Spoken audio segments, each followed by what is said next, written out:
ایک تحریک چل رہی ہے وہ اسرائیل اور امریکہ کی مصنوعات کا بائیکاٹ کرنے کی. یہ بھی کچھ غیرت مند مسلمان ایسی تحریک چلا رہے ہیں اور سنا ہے کہ اس کا کچھ اثر بھی ہو رہا ہے. اس میں ایک بات مجھ سے بار بار پوچھی جاتی ہے، وہ یہ ہے کہ یہاں پر جو فرینچائز ہیں جیسے میک ڈونلڈ ہے یا کے ایف سی ہے یا اس قسم کے جو کمپنیاں ہیں جن کی غذائیں وغیرہ بکتی ہیں، اس کے جو مالک ہیں وہ مسلمان ہیں، پاکستانی ہیں. البتہ چونکہ فرنچائز کا انہوں نے معاہدہ کر رکھا ہے، لہذا 5% یا 10% آمدنی کا حصہ وہ ان کمپنیوں کو جاتا ہے. تو اگر ان کا بائیکاٹ کیا جائے گا تو خود ان مسلمانوں کو نقصان پہنچے گا جو کہ فرنچائز لیے بیٹھے ہیں.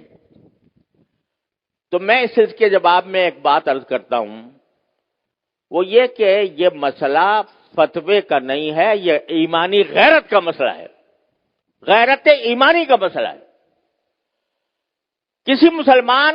کسی غیرت مند مسلمان کو یہ گوارا نہیں ہونا چاہیے کہ اس کی آمدنی کا 1 پیسہ بھی کسی ایسے شخص کو پہنچے جو اسرائیل کو مدد دے رہا ہے.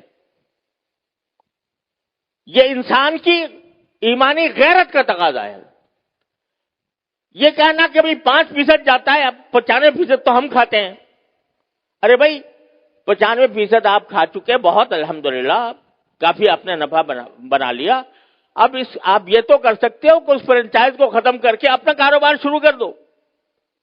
اگر اس کو ختم کر کے اپنا کاروبار شروع کرو گے تو ذرا تھوڑا سا پتہ تو چلے گا ان کو کہ یہ جو ہم دنیا بھر کے اندر ہم اپنی مصنوعات چلا رہے ہیں، دنیا بھر میں ہمارا سکہ چل رہا ہے، اس کا کچھ اثر تو ہوگا. یہ کہنا کہ 5% جا رہا ہے ان کو اور ہم نے 5% جا کے کیا اس میں کیا فرق پڑے گا. آپ ذرا یہ سوچو کہ اگر کوئی میری آمدنی کا 50% نہیں 1% کسی ایسے شخص کو پہنچ رہا ہو جو میرے باپ کے قتل کی سازش کر رہا ہے، گوارا کرو گے کہ میری آمدنی کا 1% ایسے شخص کو دیا جا رہا ہے جو میرے باپ کے قتل کی سازش کر رہا ہے یا میرے قتل کی سازش کر رہا ہے؟ تو اب یہاں اس کو 1% اور 2% اور 5% سے ناپو گے.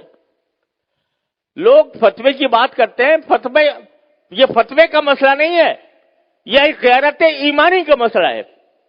اور اس غیرت ایمانی کے تحت یہ میں سمجھتا ہوں کہ کسی غیرت مند مسلمان کو اس کا اقدام نہیں کرنا چاہیے. لہذا یہ بھی اس کوشش کا ایک حصہ ہے.